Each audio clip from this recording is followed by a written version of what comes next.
Price lord. ದೇವರ ಅತಿ ಪರಿಶುದ್ಧ ನಾಮಕ್ಕೆ ಸ್ತೋತ್ರವಾಗಲಿ. ಮತ್ತೊಂದು ದಿನವನ್ನು ಕಾಣುವಂತೆ ದೇವರು ನಮಗೆ ಕೃಪೆ ಮಾಡಿದ್ದಕ್ಕಾಗಿ ಸ್ತೋತ್ರ. ಆತನು ಮಾಡಿದ ಎಲ್ಲ ಉಪಕಾರಗಳಿಗಾಗಿ, ಎಲ್ಲ ಆಶೀರ್ವಾದಗಳಿಗಾಗಿ ದೇವರಿಗೆ ಸ್ತೋತ್ರವನ್ನು, ಮಹಿಮೆಯನ್ನು ಸಲ್ಲಿಸ್ತೇನೆ. ಇಂದಿನ ವೇದ ಅಧ್ಯಯನಕ್ಕಾಗಿ ಒಂದು ವಾಕ್ಯವನ್ನು ಓದಿಕೊಳ್ಳೋಣ.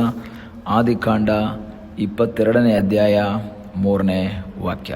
ಬೆಳಿಗ್ಗೆ ಅಬ್ರಹಾಮನು ಎದ್ದು ಕತ್ತೆಗೆ ತಡಿ ಹಾಕಿಸಿ ಯಜ್ಞಕ್ಕೆ ಬೇಕಾದ ಕಟ್ಟಿಗೆಯನ್ನು ಓಡಿಸಿ ತನ್ನ ಸೇವಕರಲ್ಲಿ ಇಬ್ಬರನ್ನು ತನ್ನ ಮಗನಾದ ಇಸಾಕನನ್ನು ಕರೆದುಕೊಂಡು ದೇವರು ಹೇಳಿದ ಸ್ಥಳಕ್ಕೆ ಹೊರಟನು.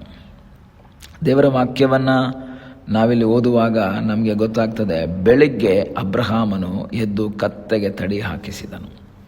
22ನೇ ಅಧ್ಯಾಯದ ಆರಂಭದಲ್ಲಿ ನಾವು ನೋಡ್ತೇವೆ, ದೇವರು ಅಬ್ರಹಾಮನಿಗೆ ಒಂದು ಮಾತನ್ನು ಹೇಳ್ತಾನೆ.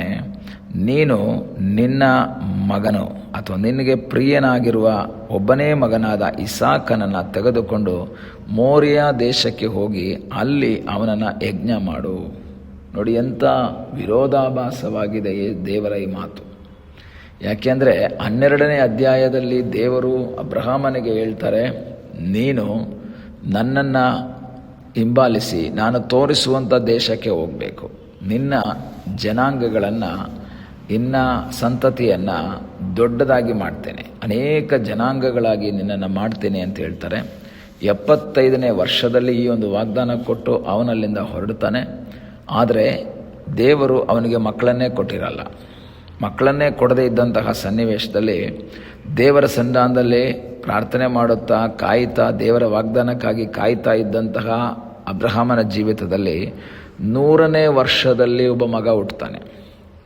100ನೇ ವರ್ಷದಲ್ಲಿ ಒಬ್ಬ ಮಗ ಹುಟ್ಟಿದಾಗ ಅವನು ತುಂಬ ಸಂತೋಷ ಆಗುತ್ತೆ. ಯಾಕೆಂದರೆ ದೇವರು ವಾಗ್ದಾನ ಮಾಡಿ 25 ವರ್ಷಗಳ ನಂತರ ಈ ಮಗ ಹುಟ್ಟೋದ್ರಿಂದ ತುಂಬ ಹ್ಯಾಪಿಯಾಗಿರ್ತಾನೆ ಅಬ್ರಹಾಮ, ಸಂತೋಷವಾಗಿರ್ತಾನೆ. ಆದರೆ ಹಾಗೆ ಬೆಳೆದು ಕೆಲವು ವರ್ಷಗಳು ಮುಂದೆ ಬಂದಾಗ ದೇವರು ಪರಿಶೋಧನೆ ಮಾಡ್ತಾ ಇದ್ದಾನೆ. ಗಾಡ್ ಟೆಸ್ಟೆಡ್ ಎಬ್ರಹಾಮ್ ಅಂತ ಹೇಳುತ್ತೆ. ದೇವರು ಅಬ್ರಹಾಮನನ್ನು ಪರೀಕ್ಷೆ ಮಾಡ್ತಾ ಇದ್ದಾನೆ. ಇವನು ನನ್ನ ಮೇಲೆ ಪ್ರೀತಿ ಇಟ್ಟಿದ್ದಾನ ಅಥವಾ ನಾನು ಕೊಟ್ಟಂಥ ಮಗನ ಮೇಲೆ ಪ್ರೀತಿ ಇಟ್ಟಿದ್ದಾನ. ಇವತ್ತು ಅನೇಕರು ಹಂಗೆ ಮಾಡೋದು. ದೇವರ ಮೇಲೆ ಪ್ರೀತಿ ಇರುತ್ತೆ, ಆಶೀರ್ವಾದಗಳೆಲ್ಲ ಬಂದ ಮೇಲೆ ಆಶೀರ್ವಾದಗಳನ್ನು ಪ್ರೀತಿಸ್ತೀವಿ ವಿನಃ ದೇವರನ್ನು ಪ್ರೀತಿ ಮಾಡೋದನ್ನು ಮರ್ತೋಗ್ಬಿಡ್ತೀವಿ. ಆದರೆ ವಾಕ್ಯ ಹೇಳ್ತದೆ, ಅಬ್ರಹಾಮನನ್ನು ಟೆಸ್ಟ್ ಮಾಡೋದಕ್ಕಾಗಿ ದೇವರು ತೀರ್ಮಾನ ಮಾಡ್ತಾರೆ. ದೇವರ ಆ ಶಬ್ದ ರಾತ್ರಿ ಅವನ ಸಂಗಡ ಕೇಳಿಸುತ್ತೆ. ಆದರೆ 3ನೇ ವಾಕ್ಯ ಹೇಳುತ್ತೆ, ಬೆಳಿಗ್ಗೆ ಅಬ್ರಹಾಮನು ಎದ್ದನು ಎಂಬುದಾಗಿ. ಕನ್ನಡದಲ್ಲಿ ಬೆಳಿಗ್ಗೆ ಅಂತ ಕೊಟ್ಟಿದ್ದಾರೆ, ಆದರೆ ಇತರೆ ಭಾಷೆಗಳಲ್ಲಿ ಅರ್ಲಿ ಇನ್ ದ ಮಾರ್ನಿಂಗ್. ಬೆಳಗ್ಗೆ ಅಂತ ಹೇಳಿದ್ರೆ 11 ಗಂಟೆನೂ ಬೆಳಗ್ಗೆನೆ, 11 ಗಂಟೆನೂ ಬೆಳಗ್ಗೆನೆ. ಕೆಲವರು ಸೂರ್ಯನೇ ನೋಡಿರಲ್ಲ, ತುಂಬ ವರ್ಷಗಳಿಂದ ಸೂರ್ಯ ನೋಡಿಲ್ಲ. ಯಾಕೆಂದರೆ ಬೆಳಗ್ಗೆ ಎದ್ದರೆ ತಾನೇ ಸೂರ್ಯ ನೋಡೋದು. ಅರ್ಲಿ ಹುಟ್ಟುವಂಥ ಸೂರ್ಯ ನೋಡೇ ಇರಲ್ಲ, ಸನ್ರೈಸ್ ನೋಡೇ ಇರಲ್ಲ. ಯಾಕೆಂದರೆ ಎದ್ದಿರಲ್ಲ ಅವರು.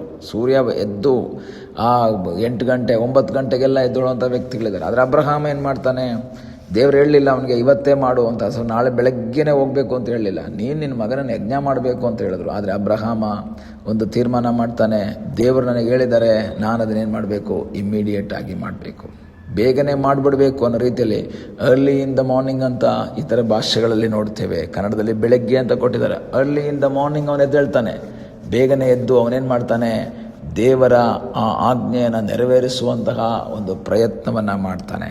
ಪ್ರಿಯ ದೇವರ ಮಕ್ಕಳೇ, ದೇವರು ನಮಗೆ ಏನಾದರೂ ಒಂದು ಮಾತು ಹೇಳಿದರೆ ಅದನ್ನು ನಾವು ಡಿಲೇ ಮಾಡದಲೇ ಅದನ್ನು ಇಮ್ಮಿಡಿಯೇಟಾಗಿ ಮಾಡುವಂಥ ವ್ಯಕ್ತಿಗಳಾಗಬೇಕು. ದೇವರು ಹೇಳಿದಾರ, ಅದನ್ನು ಮಾಡೋಕ್ಕೆ ರೆಡಿ ಆಗಬೇಕು ನಾವು. ದೇವರು ಹೇಳಿದರೆ ಅದನ್ನು ಮಾಡುವುದಕ್ಕೆ ಉತ್ಸಾಹ ನಮ್ಮಲ್ಲಿ ಉಂಟಾಗಬೇಕು. ದೇವರೇ ನಿನ್ನನ್ನು ಮೆಚ್ಚಿಸಬೇಕು. ಅಬ್ರಹಾಮನಿಗೆ ಒಂದೇ ಒಂದು ಆಸೆ ಇತ್ತು, ನಾನು ನನ್ನ ದೇವರನ್ನು ಪ್ರೀತಿ ಮಾಡ್ತಾ ಇದ್ದೇನೆ ಅನ್ನೋದನ್ನು ನಾನು ಪ್ರೂವ್ ಮಾಡಬೇಕು.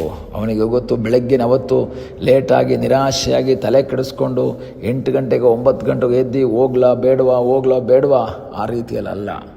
ಅರ್ಲಿ ಇನ್ ದ ಮಾರ್ನಿಂಗ್ ದೇವರನ್ನು ಆರಾಧನೆ ಮಾಡೋದಕ್ಕಾಗಿ ಭಾನುವಾರ ನಾವು ಆಲಯಕ್ಕೆ ಹೋಗಬೇಕು ಅಂದರೂ ಇದೇ ಥರನೇ ಇರಬೇಕು. ನಾವು ಅರ್ಲಿ ಇನ್ ದ ಮಾರ್ನಿಂಗ್ ಎದ್ದೇಳಬೇಕು. ಬೇಗ ಎದ್ದು ರೆಡಿಯಾಗಿ ಉತ್ಸಾಹದಿಂದ ಆಸಕ್ತಿಯಿಂದ ಪ್ರಾರ್ಥನಾ ಪೂರ್ವಕವಾಗಿ ಹೋಗೋದಾದರೆ ದೇವರು ನಮ್ಮ ಸಂಗಡ ಮಾತಾಡೋದಕ್ಕೆ ಶಕ್ತನಾಗಿದ್ದಾನೆ. ಆದರೆ ಇಲ್ಲಿ ಅಬ್ರಹಾಮನ್ ಏನು ಮಾಡ್ತಾನೆ, ಅವನು ಅರ್ಲಿ ಇನ್ ದ ಮಾರ್ನಿಂಗ್ ಬೆಳಗ್ಗೆನೇ ಬೇಗ ಎದ್ದುಬಿಟ್ಟ. ಅವನು ಎದ್ದು ಕತ್ತೆಗೆ ತಡಿ ಹಾಕಿಸ್ತಾ ಇದ್ದಾನೆ, ಹೋಗೋದಕ್ಕೆ ತಯಾರಾಗ್ತಾ ಇದ್ದಾನೆ. ಈ ದಿವಸಗಳಲ್ಲಿ ಕರ್ತನ ವಾಗ್ದಾನವನ್ನು ಕರ್ತನ ಮಾತಾಡಿದಂತಹ ಮಾತನ್ನು ನೆರವೇರಿಸುವುದಕ್ಕೆ ಆತುರವುಳ್ಳವರಾಗಿರಬೇಕು. ನಮಗೆಲ್ಲ ಆಸೆ ಇದೆ, ದೇವರು ನಮಗೆ ಬೇಗ ಬೇಗ ಮಾಡಿಕೊಡ್ಬೇಕು ಅಂತ, ನಮ್ಮ ಪ್ರಾರ್ಥನೆಗೆ ಇಮ್ಮಿಡಿಯೇಟ್ ರೆಸ್ಪಾನ್ಸ್ ಮಾಡಬೇಕು ಅಂತ ನಮಗೆ ಆಸೆ ಇದೆ. ಅದೇ ಥರ ದೇವ್ರಿಗೆ ಆಸೆ ಇದೆ, ನಾನು ಹೇಳಿದ್ದನ್ನು ನನ್ನ ಮಗ ನನ್ನ ಮಗಳು ಇಮಿಡಿಯೇಟಾಗಿ ರೆಸ್ಪಾಂಡ್ ಮಾಡಬೇಕು, ಇಮಿಡಿಯೇಟಾಗಿ ಅದನ್ನು ಮಾಡಬೇಕು ಅನ್ನೋದು ದೇವರಿಗೂ ಆಸೆ ಇದೆ. ಈ ದಿವಸಗಳಲ್ಲಿ ಕರ್ತನಿಗೆ ಹೇಳೋಣ, ಕರ್ತನೆ ನೀನು ಹೇಳುವಂತಹ ಕಾರ್ಯಗಳನ್ನು, ನೀನು ನನ್ನಿಂದ ಏನು ಬಯಸ್ತೀಯೋ ಅದನ್ನು ಇಮ್ಮಿಡಿಯೇಟಾಗಿ ಮಾಡಿ ದೇವರೇ, ಅದನ್ನು ತಕ್ಷಣವೇ ಮಾಡಿ ನಿನ್ನನ್ನು ಮಹಿಪಡಿಸುವ ಹಾಗೆ ಕರ್ತನೇ ನನಗೆ ಕೃಪೆ ಮಾಡು ಎಂಬುದಾಗಿ ನಾವು ಪ್ರಾರ್ಥಿಸುವುದಾದರೆ ನಮ್ಮ ಜೀವಿತದಲ್ಲಿ ಅದ್ಭುತ ಮಾಡುವಂತಹ ಸರ್ವಶಕ್ತನಾದೊಬ್ಬ ದೇವರಿದ್ದಾನೆ. ಆ ಕರ್ತನಲ್ಲಿ ಆಶ್ರಯಿಸಿ ಕರ್ತನ ಮುಖವನ್ನು ನೋಡುತ್ತಾ ಕರ್ತನ ಚಿತ್ತಕ್ಕೆ ವಿಧೇಯರಾಗಿ ಮುಂದೆ ಸಾಗುವಂತೆ ದೇವರು ಸಹಾಯ ಮಾಡಲಿ. ಅಬ್ರಹಾಮನು ಸ್ವಲ್ಪವೂ ಡಿಲೇ ಮಾಡಲಿಲ್ಲ. ದೇವರ ಆ ಮಾತನ್ನು ನೆರವೇರಿಸುವುದರಲ್ಲಿ ಸ್ವಲ್ಪವೂ ಡಿಲೇ ಮಾಡದಲೆ ಇಮ್ಮಿಡಿಯೇಟಾಗಿ ಮಾಡಿದ ಹಾಗೆ ಕರ್ತನ ಆ ಮಾತುಗಳನ್ನು ಡಿಲೇ ಮಾಡದ ಹಾಗೆ ಮಾಡುವಂತೆ ದೇವರು ಕೃಪೆ ಮಾಡಲಿ. ಪ್ರಾರ್ಥಿಸೋಣ. ನಮ್ಮನ್ನು ಬಹಳವಾಗಿ ಪ್ರೀತಿ ಮಾಡುವ ಪರಲೋಕದ ತಂದೆಯಾದ ದೇವರೇ, ಮತ್ತೊಂದು ದಿನವನ್ನು ಕಾಣುವಂತೆ ಕೃಪೆ ಮಾಡಿದ್ದಕ್ಕಾಗಿ ಸ್ತೋತ್ರ.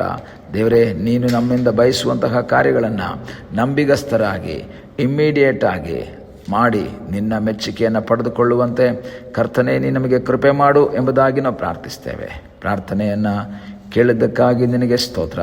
ಯೇಸುವಿನ ಮುದ್ದಾದ ಹೆಸರಿನಲ್ಲಿ ಬೇಡಿಕೊಳ್ಳುತ್ತೇವೆ ನಮ್ಮ ಪ್ರೀತಿಯ ತಂದೆಯೇ. ಆಮೇನ್. God bless you.